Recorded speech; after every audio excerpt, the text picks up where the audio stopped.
A couple of my questions have already been answered, and you may not be able to address the issue that I'm about to ask. And it relates to the reforms, the pension reforms that we worked on over the last couple of years, and how early retirement and the number of early retirees that we will see within the next year or two, how would that impact our ongoing liability? You're right. I'm going to have to get back to you on that, but we will do that. My other question is in regards to infrastructure, deferred maintenance. Is there a way that we can look at the cost estimate in deferred maintenance to our buildings and roads as in the long-term budget picture that you gave us? Is there a way to look at it from that perspective?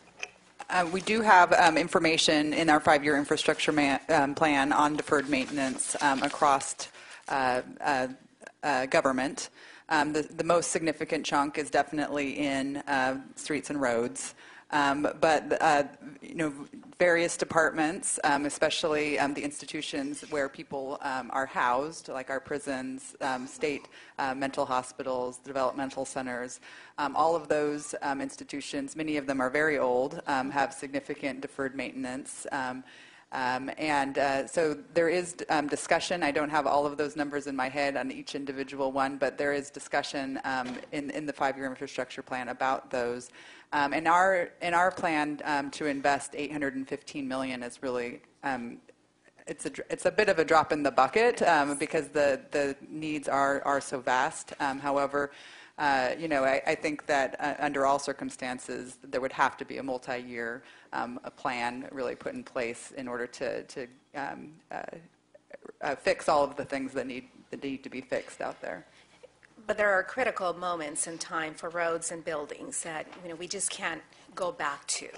Once those times have passed, we're looking at doubling or tripling the cost of maintenance. Coming from a local government perspective, I mean, we looked at those things in our yearly budgets. It doesn't make sense to put away, this much money for a rainy fund when it's going to cost us this much more if we defer payments or defer maintenance on, the 10 freeway, for example. Yes, absolutely. I mean, I think that our investments are targeted towards the most critical infrastructures, the ones that like you say, will cost us even more if we don't make the minimum maintenance and repairs now. I think Department of General Services does do some of those analyses. I'm not completely familiar with all of them right now, but that's something we could continue to dialogue on that. Thank you, Senator Torres. We have Senator Berryhill, then Senator Bell. I have to leave. Oh, well, if you've got to go, Go ahead, Lonnie. Go right ahead. Go right ahead. Thank you. I appreciate it. I would really appreciate it if both the LAO and the Department of Finance could take a look at the EDD situation. When I walked in the door as an assembly member 11 years ago, that was the largest volume of calls that we got from constituents. It was the biggest headache, and it was always, I can't get anybody to answer. And now it's reached the point where it's really very disturbing for my staff because there are heartbreaking stories of what's going to happen to people if they can't pay their rent or if they can't, do things like that. And somehow we've got to really go back and get a functioning system there. I know there have been problems with the computers, but to me, this is investment in infrastructure because not only is it a critical piece for people who are suffering or in need, but it also is a critical symbol of government working or not working that in the end undermines people's respect and belief that government is the place where they will get the help that they need and that they're actually entitled to because they've been paying into the fund. So I thought the answers, while vague and politic, we got to do better. And we need to know what it would take to do it better so that we can make investments, and it may be over time, but we should do a significant investment this year to make it a lot better this year. Yeah, and I will just point out that earlier this month, the federal government's actions to not extend the long-term unemployment benefits are going to probably impact phone volume in your offices, because that action really took, and Kristen will know better, but about $3 billion out of the system, that action for the 2014 fiscal year. And so that's going to be a big impact and a real impact to a lot of individuals and families. So that's one issue. The other issue is really how well is EDD doing at making sure that people's questions are answered, that their checks are coming. And that's something that we continue to work very diligently to improve. And we do have this multifaceted plan to make improvements, but we can't make up for that $3 billion that has been removed from the system. I think then it becomes even more important that the people of California know what's happening and that we are on their side. Not that they can't get through to any human being and they're in this terrible position, you know. So I don't know. I think we're going to need to do a lot better to get to some normal. I don't think we've ever had normal efficiency of what you would expect from a well-run organization, just to get to a normal level, and that it would be worth the investment. You know, the Chief Justice did us a great favor by coming up with a blueprint. In a way, we have to know where we're going so we know what the little investments that we make along the way are going to buy us. And what would it take to get a fully functioning EDD? As I mentioned before, part of the challenge that EDD faces is a significant funding shortfall that really is in the fundamental funding formula that the federal government provides, which essentially shorts them about 20 to 30% every year in the amount that it takes to operate the program and meet all of the federal requirements. Right.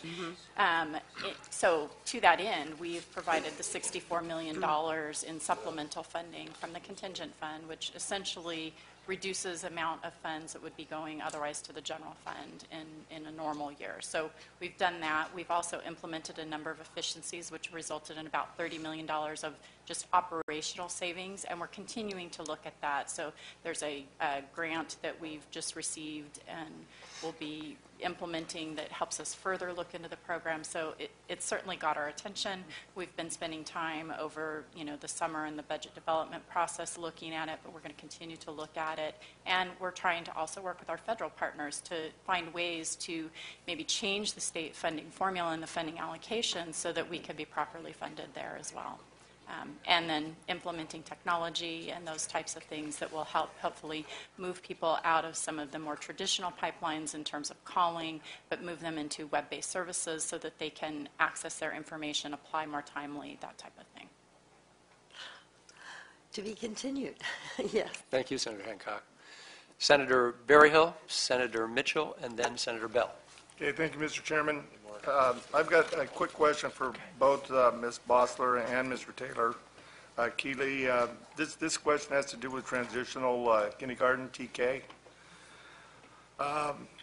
It's clear that all of us up in this committee, want what's best for our kids and wants to make sure that there's proper education funding moving forward. That being said, I think the governor was wise to retire deferrals rather than expand programs, because he eliminates that debt, and I think that's a good thing. From what I understand, the governor proposes about $6 billion in deferral repayments, which again, I think is a great thing. My question to you is that if baseline spending was instead used for expanded programs like TK, instead of paying deferrals, what is that potential impact to our budget? Going to blow it up? Well, I mean, I think if you're talking about adding an additional grade of school, which essentially exactly transitional what we're kindergarten. talking about here. That would obviously expand the Proposition 98 pie, and there would be trade-offs between that and other items on the budget. And we certainly, the budgets are always trade-offs, but there certainly wouldn't be as much money available to pay down debt or put in a reserve. And I think that's the fundamental balance that I think that we sought to strive to achieve in this budget. Also, again, just underpinning that we believe that the spike in revenues that we're seeing right now is fleeting. And so while we do have a surplus now, it could quickly dissipate based on capital gains revenues going down. And so that's really why we continue to emphasize one-time expenditures and also putting money into a reserve. So instead of making ongoing commitments to programs that we would just have to back off of in the next couple of years, and just repeat the same boom and bust cycles that we've been through. So really a lot of emphasis in this budget about not repeating history. If we do something like that, then the governor's local funding formula, it could take away from that, for example. I think that the local control funding formula really is underpinned on local control. And so I think it's important to understand that, locals right now could make investments and do make investments in early childhood education with federal monies and with other general purpose monies. Of course, transitional kindergarten would add additional students that are currently not being funded for, so that would, again, grow the Prop 98 pie as a part of the overall budget. Thank you. Mr. Taylor, it's not clear, but it appears, I guess, that Prop 30 tax hikes aren't needed to maintain school funding, at least right now. We've got revenues coming in. And that not all of the Prop 30 revenues are in fact being used for schools, which concerned us Republicans from day one. So I'm curious, what will happen to Prop 98 guarantee when that Prop 30 taxes expire, and how will that expiration affect our bottom line? Well, we addressed this somewhat, Senator, in our November report, and we took our forecast out another year so that we could see what happened after those taxes all expired. And what we found was because the Prop 30 taxes actually phase off over a 4-year period, sales taxes over 2 fiscal years, and then the income taxes over 2 years, we didn't see the sort of drop-off that we had expected. Now, part of that was related to our property tax growth assumptions. With 98, if you have property taxes growing rapidly, the general fund share of 98 drops. And so we had this sort of confluence of events of the evening out of 30 transitioning off with rapid property tax growth rate, lessening the pressures on general fund, and we didn't see a huge effect on the operating surpluses that we were forecasting. Okay, thank you. Thank you, Senator. Senator Mitchell and then Senator Jackson. Thank you very much, Mr. Chair. First of all, I just wanted to echo the comments made by Senator Hancock with regard to the Employment Development Department. When I think about, the current buzzwords around transparency and accountability and what the residents of the state of California expect of us as their elected leaders, I think it's only fair that we, as elected leaders, expect that of our state departments and government. And I fully appreciate the challenges of infrastructure and technology, but I really think it's a basic, fundamental expectation that we have state departments who can answer phones. I mean, it's nothing more elementary from my perspective, particularly state departments that play such a critical, fundamental role to basic kind of human needs being met. So I just wanted to echo her concern. She talked about coming to the legislature 11 years ago. I came to the legislature 3 years ago, and it has overwhelmed and dominated the experience of my district office staff as well. So I appreciate the impact sequestration and the federal cuts had, but this is something that's been a long-term problem with this department, and so I appreciate that she raised it and just wanted to add my voice. Mr. Taylor, I wanted to thank you for your stern warning, if you will, with regard to ACAs. And I heard you. I'm clear. I also appreciate your declarative statement about Prop 98 and its basic health, recognizing that there are probably only about 3 people in the whole world who really understand what Prop 98 does, soup to nuts. I think that we have to be very careful as a legislature in not really handing over our power and authority, making sure that we retain the responsibility and the accountability and the power to make decisions in current day, based on current realities, based on the needs of Californians today. And so I appreciate you bringing that to our attention. And it allowed me to have a daydream, if you will, Mr. Chair, about how we could solve all the problems and wrap this budget and go home early. That if we simply expanded the school day to 24 hours, made children go to school from age 0 to 18, 7 days a week, and covered all that under Prop 98, we wouldn't have to worry about the family courts because custody wouldn't be an issue. They'd be in school. We wouldn't have to worry about housing or food or health care because it would all be covered under Prop 98. So that's the bill I'm going to introduce. 24 hours, 7-day-a-week, full-time school for babies through 18. Thank you, Mr. Chair. So much for transitional Exactly. kindergarten. No, yes, no. The parents would all be. And the parents, yeah, that's the answer. Thank you, Mr. Chair. Thank you, Senator Mitchell. Senator Jackson. I, too, just want to echo that in talking with my district staff, that I would say 90% of all the calls they're getting today are from angry, frustrated, and scared people who cannot get any kind of access to the EDD, and that EDD is now telling people who, when they do pick up the phone, to call the office of the legislator. And that is unacceptable. And that is what our staffs are putting up with. And I'll tell you, that does precede the problem exacerbated by the federal government. Just months and months ago, that was the thing when I got into the Senate. My staff said, what is it with the EDD? And people do get upset. And many of these folks have issues beyond just their frustration with the EDD that are then exacerbated. It's just not acceptable. You know, one of the things that we try to do is when people have contact with government, you want to make that as pleasant a contact as you can, whether it's the Department of Motor Vehicles, which for many is the way they see government operate, or the courts or others. We have to re-inspire confidence. Because frankly, I don't think people mind paying their taxes if they think they're getting something for it. But when they see what they're getting for those monies that come out of their pocket, they're not very happy, and I think justifiably so. But what I wanted to do is suggest, as I listened to this conversation, there was something I think that Senator Hancock mentioned that really I think will help us in dealing with the priorities. You know, we have a little embarrassment of riches this year. There's actually money. And there are many different ways to deal with it. Senator Berryhill thinks that we should pay off our debt and put it all into reserve, or most of it into reserve, and that may be one approach. But I think the focus, if we put our focus on where we want to be going over the next 5 years, if we talk about our vision for the state of California over the next 5 years, and then prioritize how we spend the money that we see coming in, and knowing that there will be bumps and so forth. I think the real question is, what is our vision for the state of California? And then to fund it appropriately, recognizing that we do have these bumps.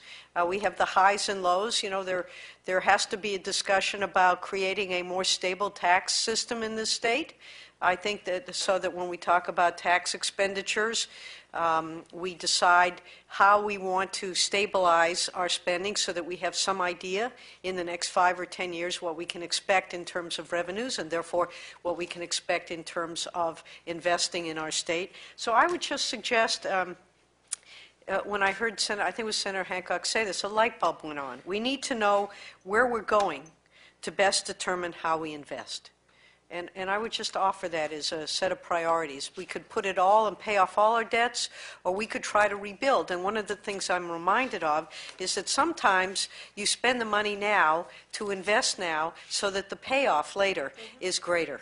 And that is a discussion that I think was suggested by some of the conversation here today, and I think it's one we have to have with the input from those who might have a different perspective, because at the end of the day, that is our job. And again, to give it up to the constitutional,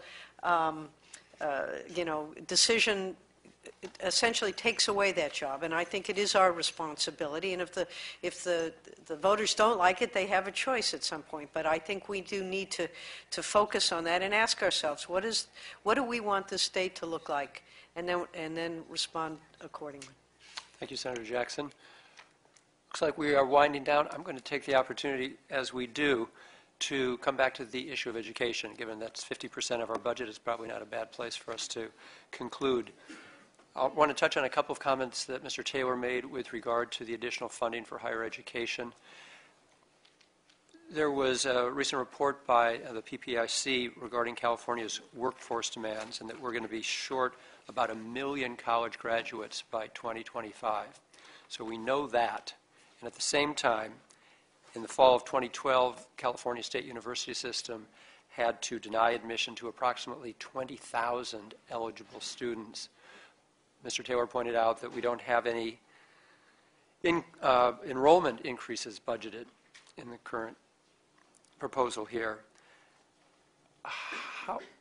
So that's point one. I want to just put a good word in for Senator Steinberg's transitional kindergarten expansion, that the investment in our local control funding formula is all well and good, and we support it, and we know that we support the governor in his statement that there's no justice in treating unequals equally.